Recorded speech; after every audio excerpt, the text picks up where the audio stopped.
and we both work at the MS Trust. Just a little disclaimer, we're recording this on Zoom because of coronavirus and social distancing, so apologies if it sounds a bit iffy at any stage. Please bear with us. We'd like to welcome you to our podcast, Multiple Sclerosis, Breaking It Down, and this new series that we've called Me, MySelf and I, which focuses on people with MS stories over the past year. So why this topic? The last 12 months have been unlike any other in so many ways. On top of the social restrictions, worries about job securities and the health of family and friends, people with MS have also had to contend with delays to the MS services they rely on. The MS Trust want to highlight the people and faces behind these statistics. We want to impress the urgent need to get MS services back on track by showing that there's a human story behind each person mentioned in these figures. So in this series, we'll be meeting some people with MS and hearing their stories from the past year. And in today's episode, we'll be talking about pregnancy and giving birth during lockdown. So Helena, you've got some kids, haven't you? Yes, I do. 2 lovely boys. I had my eldest 2 years after I was diagnosed with MS. And how was that whole experience of going through pregnancy at the same time? Well, for me, it was actually great. I felt pregnant. The first time I felt pregnant, I'd struggled with a lot of residual pins and needles and symptoms in my arm. And almost as soon as I found out that I was pregnant, they just disappeared. So morning sickness and fatigue aside, I felt really good during both pregnancies. Oh, that's really good.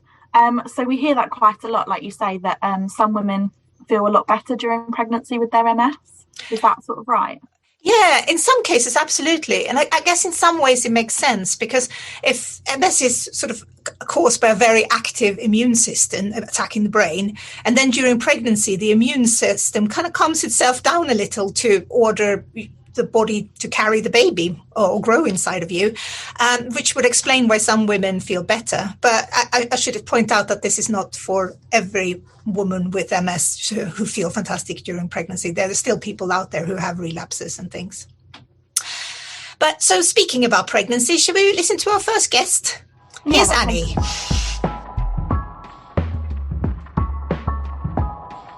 We're here today to chat with Annie, who's not only was diagnosed with MS during lockdown, she also found out she was pregnant. Welcome to the podcast, Annie. Thank you for talking to us. Hiya, thank you. So I mentioned that you're actually diagnosed with MS during lockdown. Can you tell us a little bit about how you were diagnosed and how you felt about it? Yeah, of course. So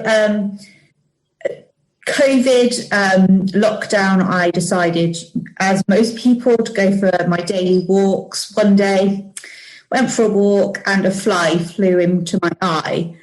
Didn't really think anything of it.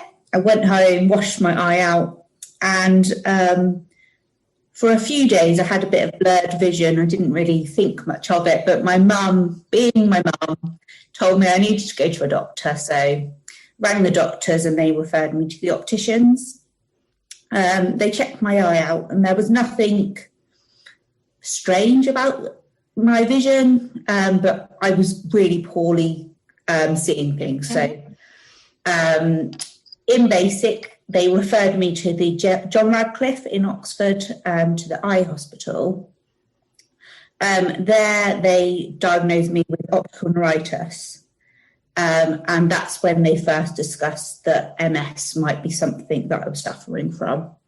It all happened very quickly, actually, even with everything going on in COVID world. So within about a month, I was seen by the neurologist. I had an MRI, and it was confirmed that, yes, I did have MS.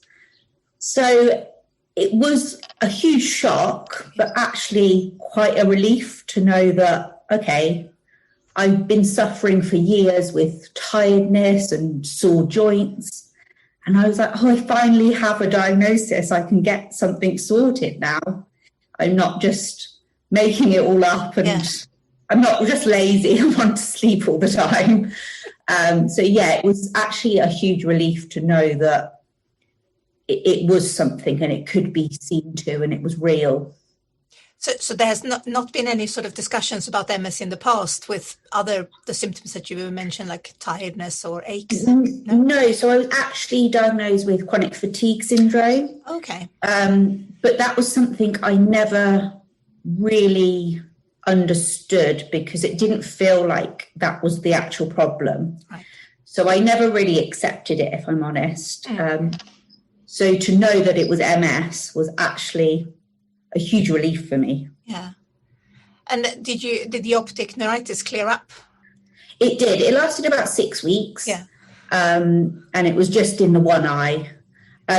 Just to confirm, the fly had absolutely nothing to do with this. Didn't cause it. No. It was a huge coincidence, and one I'm actually really grateful for, because I don't think I probably would have gone to the opticians if the fly hadn't been in my eye. It was only because I thought I had an infection or something that I bothered really seeing to it. So that's funny. I had optic neuritis a few years, quite many years ago now, actually. But and I just thought my glasses had gotten really bad, and then I was, trying to clean them constantly, because it was only like a little quarter of my eye, and it was driving me crazy. But it took me a really long time before I went to the doctor, even though I was diagnosed with MS a long time ago, just because I thought, well, it's probably, just something wrong with the glasses. So you don't really think much of it. So. No, it's a strange thing.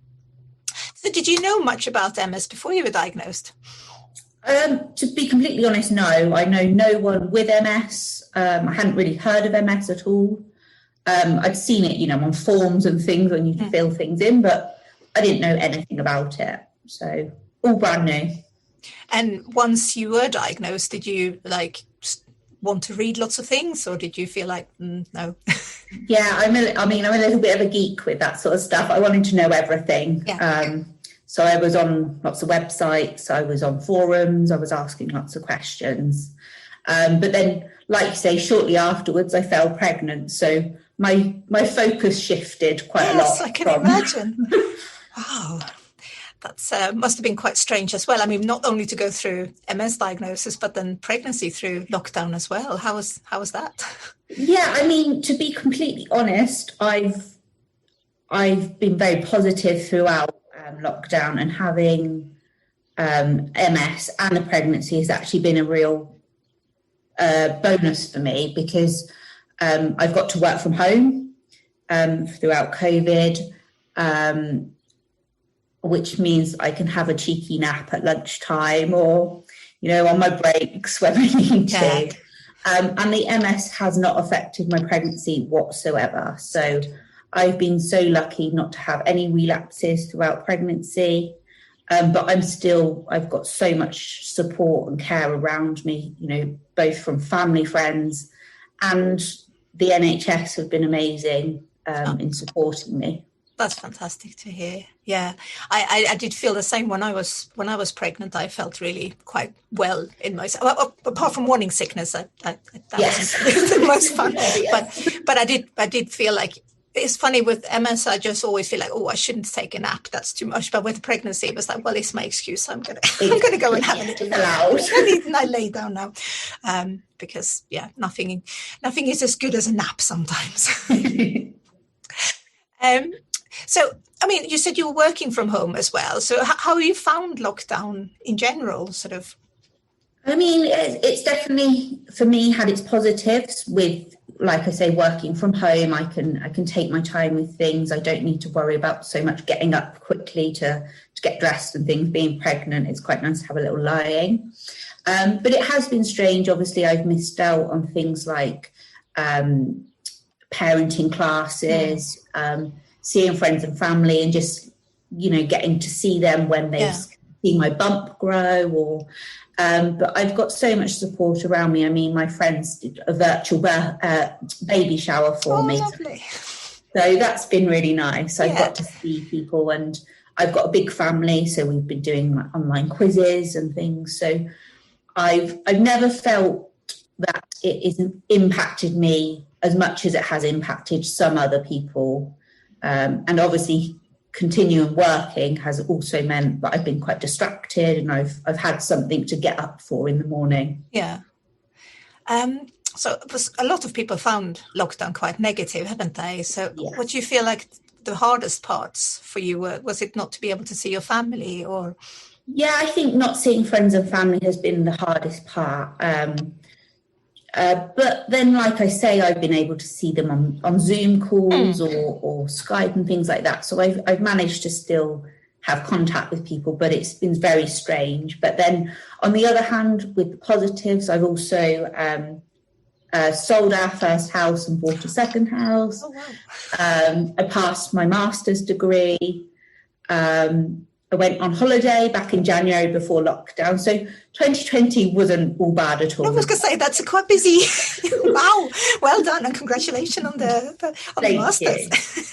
And buying and selling houses, that must have been very strange in lockdown as well. It was very strange, especially it was quite early on in my pregnancy as well. So trying to keep it quiet, but also not lift anything. I can imagine. But you're all settled in place now. Okay. Now, so it's been positive, many positives, definitely. I think the positives outweigh the negatives for me, definitely. Because baby is due any day now, isn't it?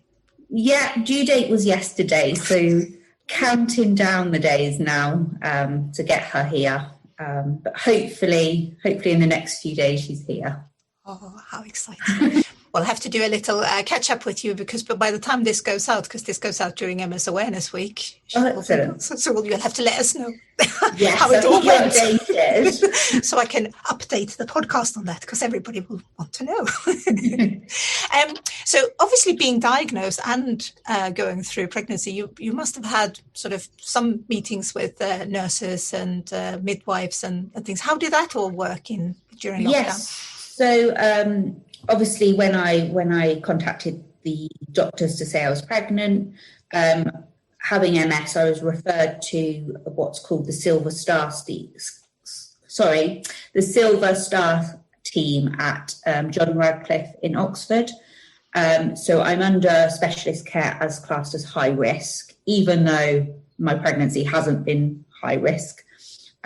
So I've had various calls with the Silver Star team regarding if I've had any relapses, if I need to stay in for extra time, or if, for example, I want an epidural or need an epidural, what that might look like for me, if that could cause any symptoms.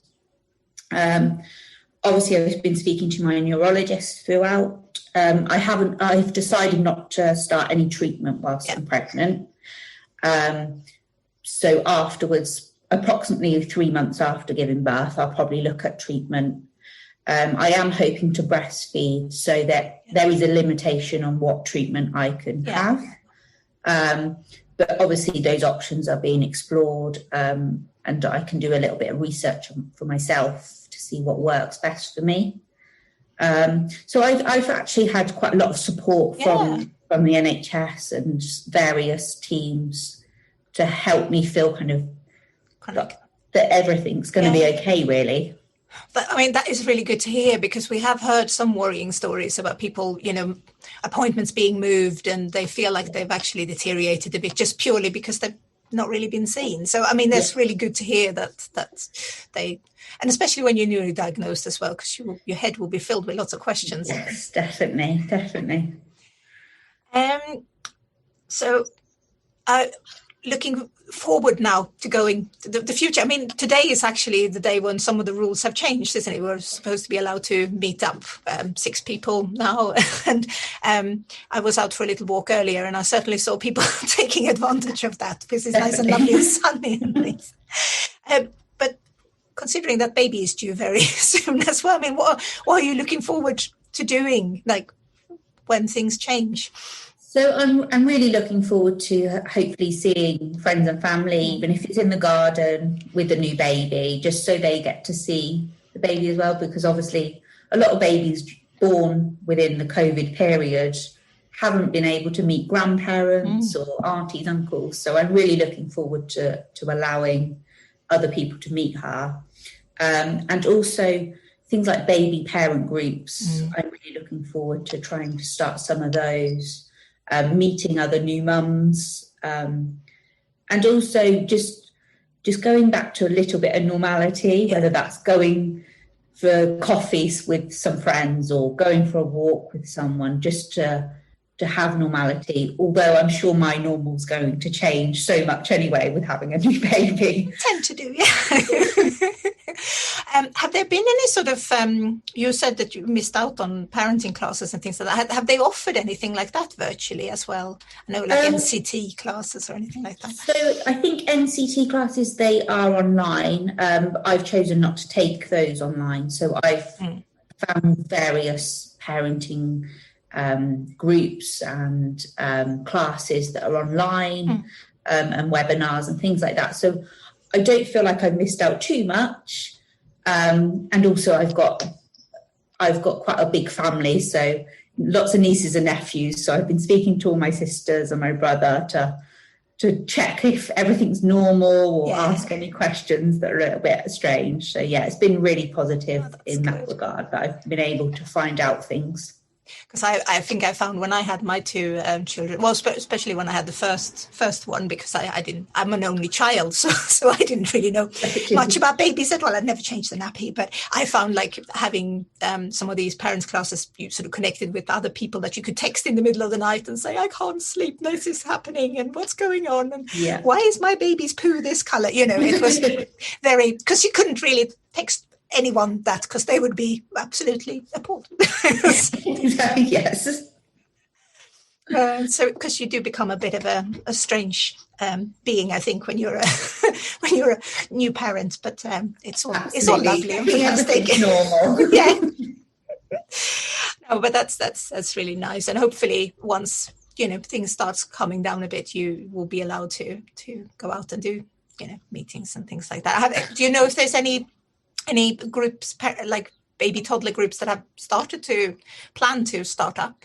Yeah, so just looking on like my local Facebook group, there's quite a lot of classes that are hoping to open up when they're allowed. So I've already kind of shown an interest in those. So hopefully as time goes on, I can book some places and get to meet some other mums as well. That sounds fantastic. That sounds really good. Well, I hope it all goes really well for you, and fingers crossed that it's not too long a wait.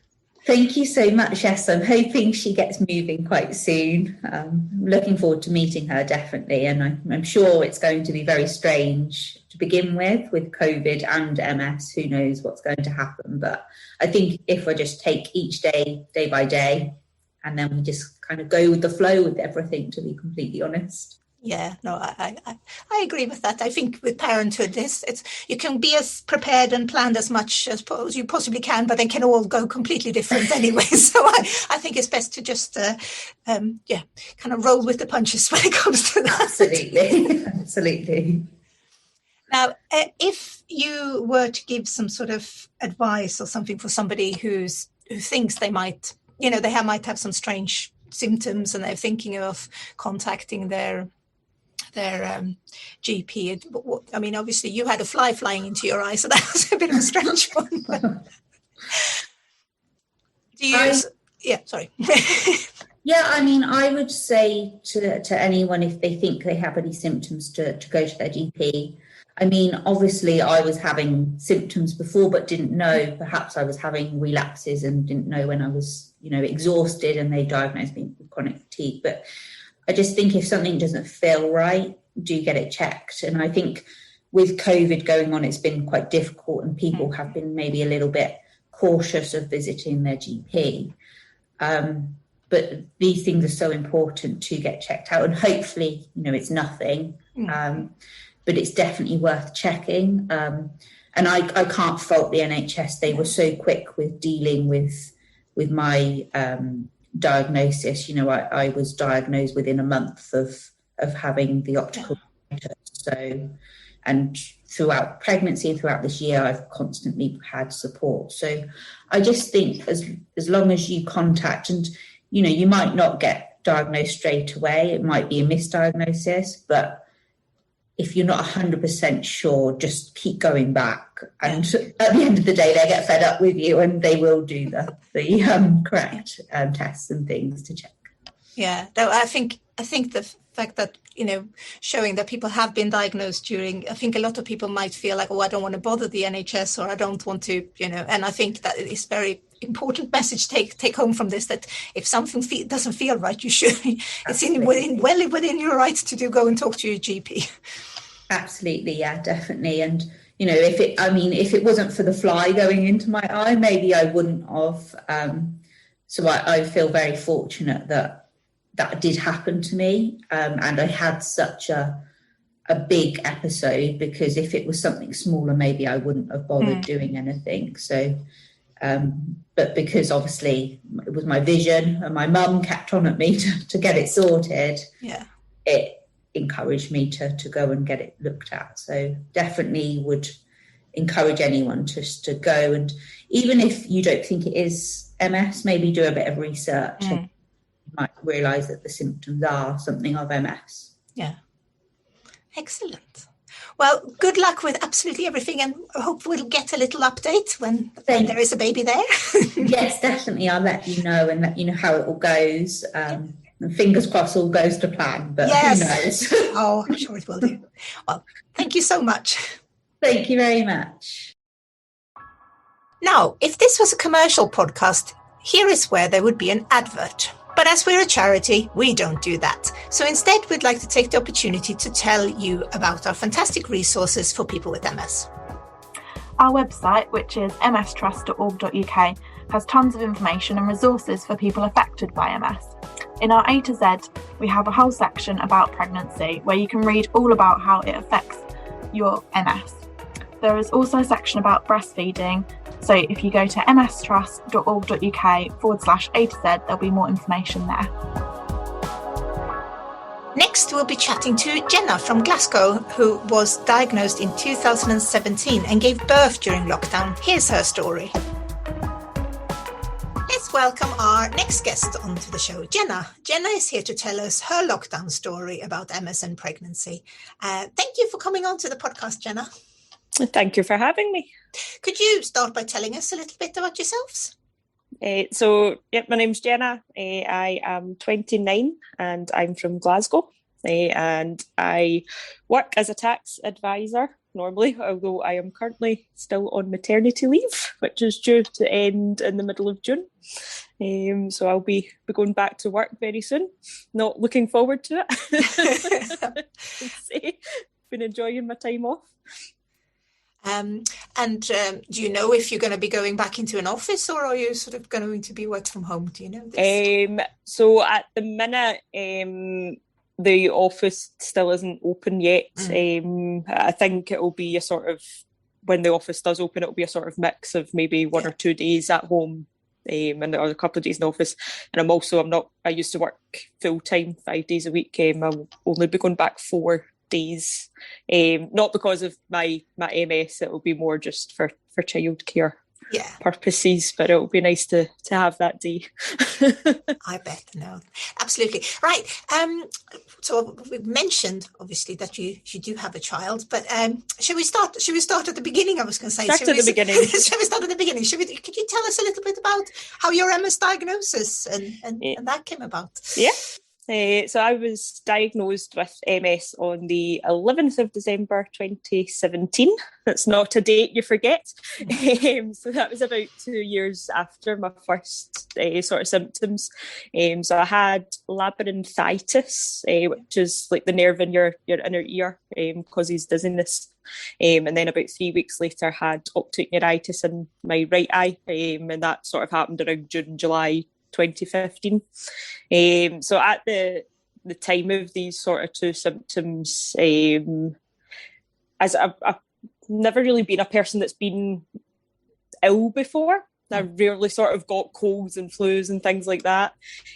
So at the time, sort of after talking to a consultant, and because the two episodes were so close together, they kind of put it down to a viral infection at the time. And I was quite happy with that explanation of the cause. I was offered an MRI at the time, and we did kind of have a small discussion about MS, but I didn't take up the offer of the MRI at the time. So I was quite happy going along. And then in August 2017, I had stroke-like symptoms down my left-hand side. So it was a very strange experience. sort of had to stop and really tell my brain to put my left foot in front of my right, or lift my left arm. It was a really strange experience. At that point in time, they weren't sure I was on the contraceptive pill. At that point in time, and they were concerned that it might have been a stroke, because the contraceptive pill can do that to you as well. So they arranged for sort of an urgent MRI scan at that point in time, which showed the lesions, and then had a request to go for a lumbar puncture. I think at that point in time, because we had spoke about MS back in 2015, although briefly, I started researching into MS a bit more after being asked to go for the lumbar puncture. And I think I was quite sure in my head that's what the diagnosis was going to be. So I think when I did went in to speak to my neurologist, when I did get the diagnosis, I didn't really feel anything. I didn't feel sad. I didn't feel angry. I just sort of shrugged my shoulders and was okay. It's MS. Let's get on with it, sort of thing. I'm quite a stoic person. I lost 3 close family members by the time I was 25. So I think when I get bad news, it's just the sort of right, okay, let's just deal with it and sort of move on. Type of thing. Did you know much about MS before? I mean, you said you Googled it, but before the... No, before 2015, before it was mentioned to me, didn't know anybody with MS. Really didn't know anything about it at all. So, it was a learning experience. Yes. And how are you sort of now? I mean, has it been since you were diagnosed? Do you have had a... Since I was diagnosed, I have the tingling in my hands is there 24/7. That's always there. It's one of those things that if you think about it, it feels worse. If I just kind of ignore it, then I can deal with it. Sometimes get it in my legs and my feet as well. I also have temperature sensitivity, so hot weather makes the tingling worse. Cold weather makes me so stiff. And the sort of the word finding, I think they call it, where it's just on the tip of your tongue, but you can't quite get it out. Yes, and it's so frustrating. I sometimes find myself trying to describe stuff instead. So if I forget the word for banana, I'm kind of, the fruit, the bendy fruit. Yes. My kids find it very amusing, but it's kind of fun. So looking back over 2020, how did you find lockdown and what changed for you? The biggest thing for me was having a baby. So I quite a big thing then. Found out that I was pregnant in January 2020. That was about 6 weeks after I started a new job. The timing was not quite what I had in mind, but you can't really plan for children. No. It happens. That was interesting. Doing a lockdown pregnancy. I think it was hard. Obviously we went into lockdown in March, so I got my 12-week scan that my husband came along to. By the time I had my 20-week scan, he wasn't allowed in to any appointments. So sort of having to go through most of it. I say on your own. You're not obviously completely on your own, but having to go into all the appointments on your own, because if you had a bit of bad news at one of those appointments, then you don't have anybody there to support you. And it's not just my child, it's his child as well. So not being able to have him into all of the appointments was a bit hard. A bit strange. I was also, because of the MS, put on to an amber pathway for pregnancy. So I had an obstetric consultant as part of the pregnancy. but obviously with lockdown that didn't really No. didn't really happen either. I didn't really get a face-to-face appointment with them. I had a sort of 5-minute phone call. Yeah, during the pregnancy. But I think because I'm count myself, I'm really lucky that my MS doesn't affect me really, really badly, and I can live a fairly normal life with it. And I think because of that, they were kind of quite happy that wasn't going to be any major complications. Yeah. I thought not, but I did get to week 36 and had high blood pressure. So that kind of meant then that I was having the sort of weekly checkups for the last 3-4 weeks, and I ended up being induced due to the high blood pressure. So my little boy was due on my birthday. That was his due date, but he came 3 days early. I'm quite glad that I'm not sharing a birthday with him. Yeah. Especially because it will be my 30th this year and his first birthday. So no, you don't want to share the glory with that. So high blood pressure was one of the complications. Again, not necessarily because of the MS. There was sort of between week 18 to week 30, I had severe leg cramps, and that can be a pregnancy sort of issue, but then I wasn't sure if it was MS. So you've got all these sort of things going on in your head going, is that pregnancy related? Is this MS? Is it a relapse? Is it a worsening symptom? Is it I can imagine that, because then you tend to be really pregnant. When you're pregnant, you tend to be very tired anyway. So it's things like that as well. It's like, is this fatigue? Is this, where is it coming from? So you're sort of constantly questioning in your mind what's happening. And I suppose as well with the sort of, when I was diagnosed back in 2017, I spoke the sort of steps where to speak to your MS nurse, make a decision on what medication you wanted to go on. So I started Plegridy in February 2018.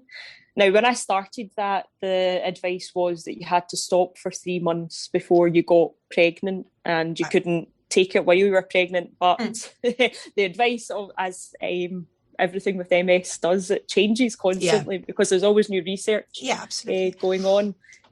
So I was able to take Plegridy throughout my whole pregnancy. So that was something else, because it's an injection. I sort of rotated between my thighs and my stomach as injection sites. So when I was pregnant, it got to a point where I wasn't really comfortable injecting in my stomach anymore. I can understand. So sort of changed sort of my thighs at the front and was injecting same my bum, just at the top of my thighs, at the back as sort of injection sites. Found it really awkward. The other one you could do was the back of your arm, but found it kind of awkward to try and do that myself. And I wouldn't really trust my husband to do it. It's hard enough getting used to injecting yourself, never mind asking someone else to do it for you. So that was another thing that was just a little bit strange to sort of get used to. Injecting in your stomach and then not doing it. You didn't have any relapses or anything like that during your pregnancy? Not during my pregnancy, no. I think when I obviously sort of researching MS, they all say like within the sort of 6 months after giving birth that you could have a relapse. So I was hoping, because I had stayed on the Plegridy throughout my pregnancy, that nothing would happen. But sort of November 2020, I started having numbness again down my left-hand side. Right. And in December 2020, had optic neuritis in my left eye this time. So that was, I was due to have an MRI in May 2020, obviously couldn't because I was pregnant, so they had pushed that back until November 2020. So kind of lucky that I had the symptoms just before I was due to have my MRI. So at least they could see straight away that, my MS was active and I was having a relapse at that point in time, sadly. I was hoping that I wouldn't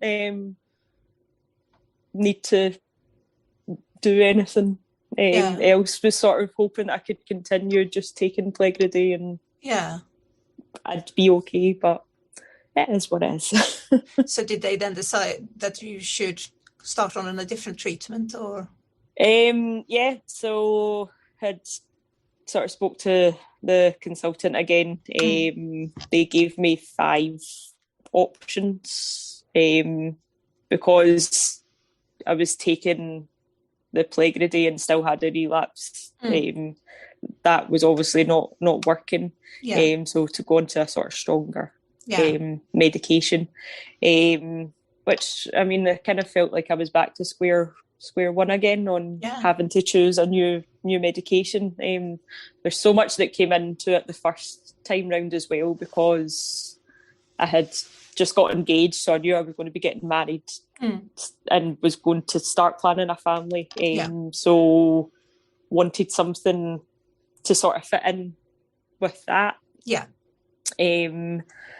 This time, again, sort of back to square one again, where I might want to have another child. At the time, I was breastfeeding as well, and really wanted to continue that. So with the sort of breastfeeding and family planning, that sort of limited it. If I wanted to keep breastfeeding, it limited it to sort of Tisabri, which I just didn't want to take. I just felt it was so invasive going into hospital every 4 weeks for an infusion. It was kind of like doing that every 4 weeks. Do I take unpaid leave from work? Because although they need to give you time off for your hospital appointments, they don't need to pay you for it. Could I take a day's unpaid leave? Don't want to take it as a holiday. I don't want to do it on my day off that I'm going to have, because I'm supposed to be using that to spend time with my son. So I think people with disabilities are definitely still disadvantaged when it comes to hospital appointments and things like that. It's easier for my husband to get time off to come with me to my hospital appointments. Someday, he works. So I work private sector. So you don't get paid. I need to make the time back. That sort of thing. He works public sector. He gets paid still. He can. They just put that hospital appointments down as special leave. So it's a bit of a shame. I think we're definitely still disadvantages to people that are disabled, unfortunately. Not everybody is equal yet. No, and I mean, something like, Tisabri or anything that you have to go sort of regularly to go, that's becomes a part of your life, doesn't it, if people are taking that. So that's to think to have to take a holiday every time, that's not it's not fair. It's not easy, no. I sort of narrowed my choices down to Mavenclad or the Ocrevus. But I decided that I didn't really want to, especially in a pandemic, I want to stay away from a hospital. If I don't need to go to a hospital, then I don't want to go. So I did eventually settled on Mavenclad. I am currently on day 4 of taking Mavenclad. Only just started it. So no issues yet. Oh, that's good. So you're feeling okay? Feeling okay so far. So hopefully, fingers crossed, this one works for a few years. That's good. Well, how so going back a little bit, how was the birth for you? Do you mind talking about that? So I think looking back, I would, if I was to do it again, I would rather not be induced. I would rather be able to sort of spend as much time at home as possible. Just the it's the sort of the sleep deprivation, because I went in on the Wednesday evening, had my baby on the Friday morning, and didn't get out until the Sunday evening. So spending sort of 5 days in hospital, where the sort of 2 nights before, someone's waking you up every so often to check your blood pressure, check your temperature, that sort of thing. Not getting sleep there, and then sort of being awake for a prolonged period of time, having a baby. It takes a lot out of you. Oh no, it really does. As soon as you get your own baby settled, somebody else's baby starts crying, and I remember sitting 5 a.m, sitting at the window looking at the sun coming up, just so sleep deprived. And it sort of got to the Sunday and I was in tears going, I want to get out of here. It's my birthday the next day. I don't want to be in hospital another night. I just want to get home. The nurses and the midwives are so busy that you don't really have anybody there to help you. So I'm like, if I can get home, at least my husband can pitch in. I can maybe catch up on a little bit of sleep. So it was. The whole process, the birth was mostly smooth sailing. It was the sort of the afterwards. And just wanting to go home, just wanting to catch up on a sort of 2 hours uninterrupted sleep. You'd feel so better. I remember getting 5 hours in a stretch when I got home, and I was like, a new woman. It's brilliant. How did it work for your husband? Was he allowed to sort of be coming into the hospital then? He had 2 1-hour slots. So one in the afternoon, one in the evening. Okay. Which is not what it should be, really. In normal circumstances, you'd be in, I think the visiting hours are like sort of 10 in the morning till 8 at night, and you can just come and go as you please. So it was definitely really hard, sort of. Actually, you sort of feel like you're in a in a prison, because you're just sort of confined to your bed space, and then you've just got this 1-hour visiting slot in the afternoon and one in the evening, and that's it. And you really have all the contact that you would normally have after you've just had a baby. Which is really, and it's even throughout the whole pregnancy, I was like, from a really selfish point of view, I would love to do it again, just to experience a normal pregnancy, normal maternity leave. Yes. But at the same time, and my husband's quite against this at the minute, if I had another baby, would I have another relapse?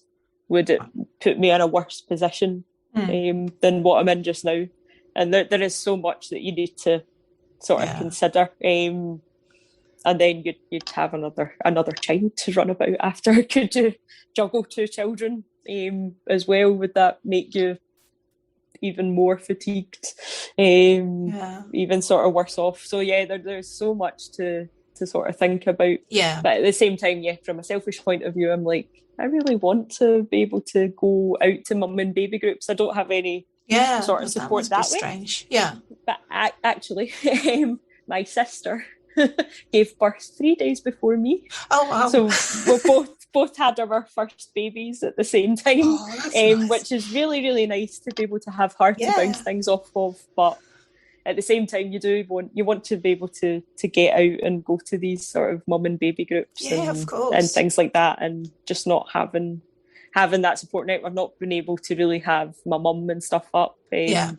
My husband's actually from just outside Manchester, so his mum and dad are still down there. So his mum's still not met the baby yet.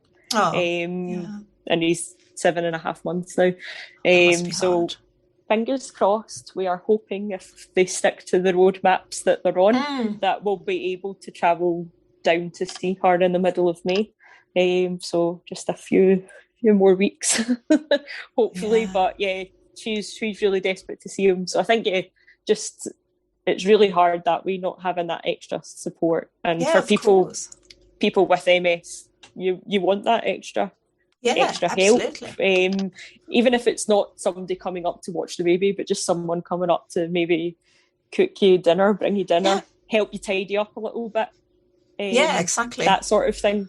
Yeah, because they always say that when you've given birth, that you should just accept the help that people give. So if they want to come around your house and cook food, then but obviously you can't do that. So it's been hard that way. On the upside, my husband's been working from home since March last year, so he's getting to see things that he wouldn't get to see if he was working in the office. So he's sort of able to sort of work split shifts and maybe take 2 hours for a lunch break, and we're able to go a walk during the day. And he's able to see my son sort of grow up and do all these sort of firsts. So like the first time he rolled, that sort of thing. So, and actually being able to have him here to say, can you just watch him for a second? I can go make a tea, or I can go to the toilet, or I can make myself a bit of lunch, and that sort of thing. Or as he's been absolutely wonderful in the very beginning and made me breakfast and things like that. So that was really, really nice. That is a point, actually, because I guess for dads, it might have been a plus point, this really, to have the whole time together. Because with my second pregnancy, it sort of was around Christmas time. So my husband, with his paternity leave, managed to sort of take a month off. And I remember just finding that was a huge support, just to have someone with me all the time. But so I suppose that would actually, even you can feel really secluded and because of lockdown, I guess that's sort of having that little bubble. Must be quite nice. We've been talking quite a lot about sort of lockdown being a negative thing, but there's also been some positives. But what do you think has been sort of the hardest part about lockdown? Hardest part, definitely not being able to see people. Like my mother-in-law, or not being able to sort of meet the baby has definitely been the hardest part. For me as well, just going back to starting the Mavenclad, I had to stop breastfeeding. So that's the first time that I have been angry that I have MS. Yeah, of course. Really, really upset that I had to stop breastfeeding, because it was something that I was quite set on doing.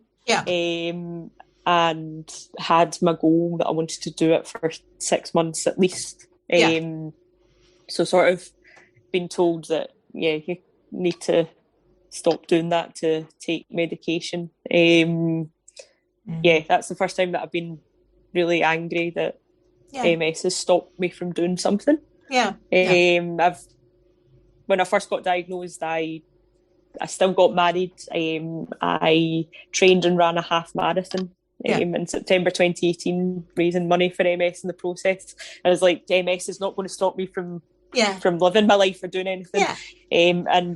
This time, that was the first thing that MS has stopped me from doing something that I wanted to do, and not even something for myself. It's like providing nutrition to my baby. It's not affecting just me here. It's now affecting someone else.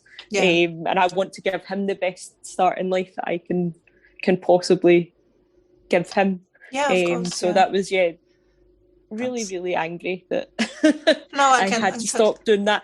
And actually, I could have kept breastfeeding to the initial 6-month goal that I had in my mind, because I've only just started them. I haven't clad by the time you'd done the x-rays and done the blood tests and done everything else as well. So anyway, I will make peace with it and move on, hopefully. So yes, that not necessarily been related to lockdown, but that's been the hardest thing for me. And not being able to see people has definitely been the hardest part of the pandemic. I've been really lucky that the sort of still been able to speak to my MS nurse pretty easily. I mean, the team at the hospital have really been great throughout everything. I've still, although they've not been face-to-face appointments, I've still had my sort of normal contact points. So that's every year good. with my consultant, and every 6 months with the MS nurse. I've still had those checkups, albeit they've been by a telephone call instead. But you know, at least you've sort of had that chat with someone and still had that contact point with them, and still been able to keep up with them and let them know if everything's okay, or in my case not okay. Did you find that all the way through? I don't know if you have spoken to your MS team sort of all the way through pregnancy or not, but because some people found that at the beginning of lockdown, a lot of MS professionals were sort of deployed elsewhere, so people couldn't get in touch with their nurses. But I've been when I found out I was pregnant, I got in touch with my MS nurse, and then also sort of spoke to my consultant as well, just about the medication, because I was obviously injecting it and didn't want to do that around my stomach. So I've still been able to get in touch with them really easily, which is really, really helpful. So you don't feel like you sort of missed out on any MS? Don't feel like I've missed out.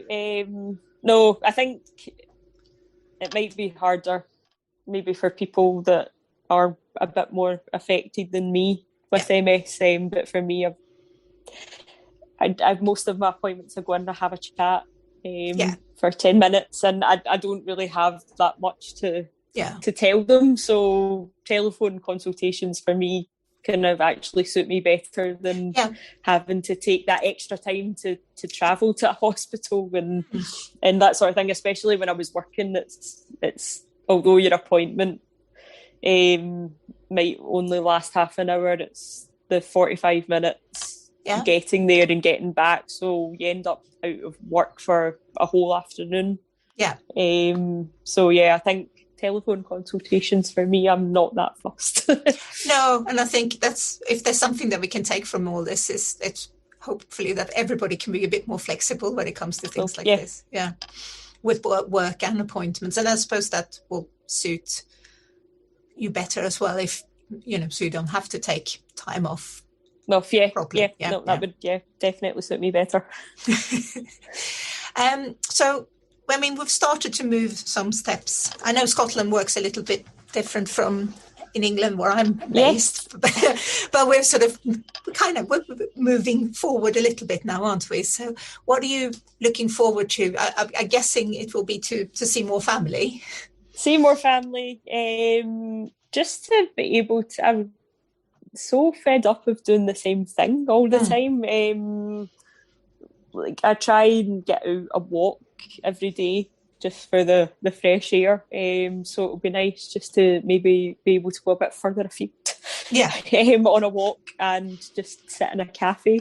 And that sort of thing will just be really nice to be able to, and see family will be the sort of the main one.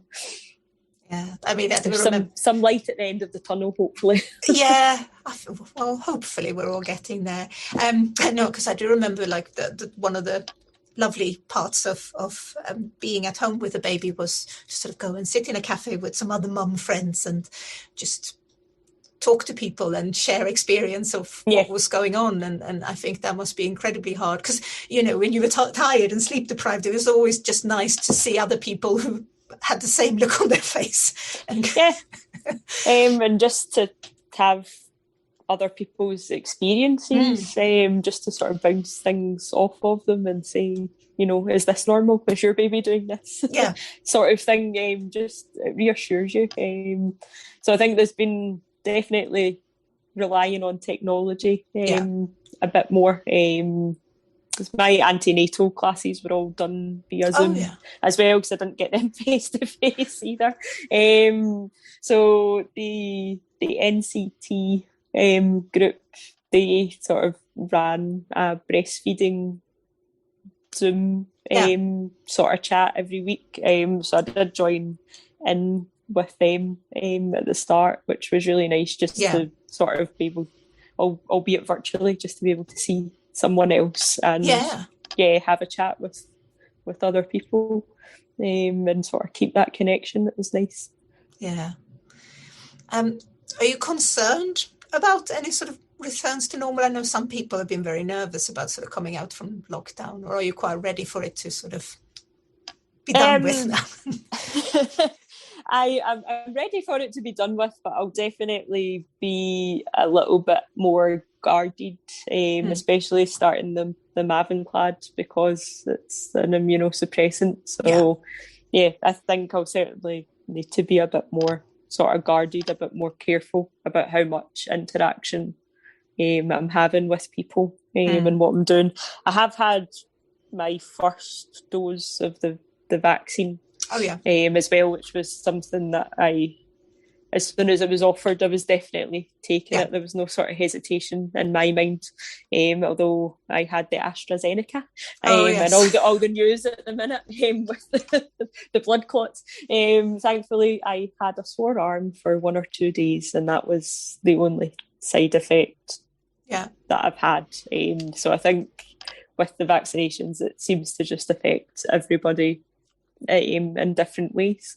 But I think in my opinion, that the benefits of the vaccine far outweigh the sort of risks. So it's definitely something that I wasn't hesitating to have. But I will still, definitely be staying a bit more guarded as to my interactions and where I'm going when we do come out of lockdown.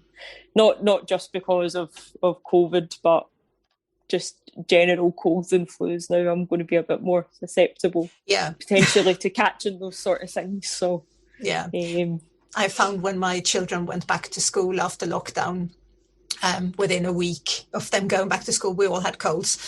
Well, thank you so much for talking to us. It's been really interesting, and I really hope that you do get to go out, and there will be some play groups and nice things for you to join in the summer. Hopefully, yes. No, hopefully everybody can get back to some sort of normality. It will be a different normal, I'm sure. But it will be, and hopefully you're coming into spring and summer now, and you have some sort of nice time outside as well. Yes. Right. Well, thank you so much. Thank you. And we're back. So that was 2 really interesting stories, I thought. I mean, like you said at the start, I was pregnant twice and sort of felt relatively good, but I had all normalcy back then. I went to the doctor as everyone else would do, and I didn't have there was no such things as Zoom meetings back then.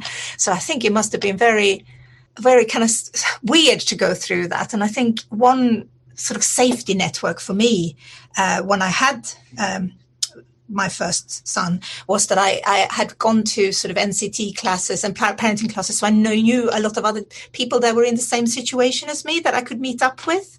And I think, with a lot of these things being cancelled or not done, or it could be quite lonely. I mean, I think Annie was saying she has a big family, so she's got lots of people to talk to still, and she signed up for things in the future. But I think it could quite easily be quite a lonely thing to have a baby during lockdown. Yeah, definitely. I think it was really great how Annie managed to stay so positive about how things were so different during lockdown. But as you say, I'd imagine it's quite isolating, and you haven't built that network around you like you would in a typical pregnancy when you're not in these lockdown situations. Yeah, and I think, it was good to hear that there still has been a lot of appointments and things, because obviously we've heard a lot of opposites, that people haven't been getting to their appointments. It was encouraging to hear that even in such weird times, there's some sort of normalcy being followed when it comes to things like pregnancy, because it's just so important to keep on seeing your health professionals. Yeah, definitely. And I think hopefully now we've started to come out of lockdown a little bit. That's a light at the end of the tunnel for some people. And again, pregnant women, they can get more appointments now, hopefully, if they need them. Yeah, no, definitely. So remember that if you have any questions about MS, we're here for you. Our inquiry service is available Monday to Friday, except UK bank holidays, from 9 a.m. to 5 p.m. Outside these hours, you're welcome to leave us a message and we'll get back to you as soon as possible. And you can also find us on Facebook, YouTube, Twitter and Instagram. And you can find this podcast on Spotify, Google and Apple Podcasts and Amazon Music. Get in touch and like they say, like and subscribe. We would also like to say a big thank you to Anne Chapman for providing us with this podcast theme song. Thank you so much for listening to us today. And thank you, Emma. Thank you. Bye. Bye.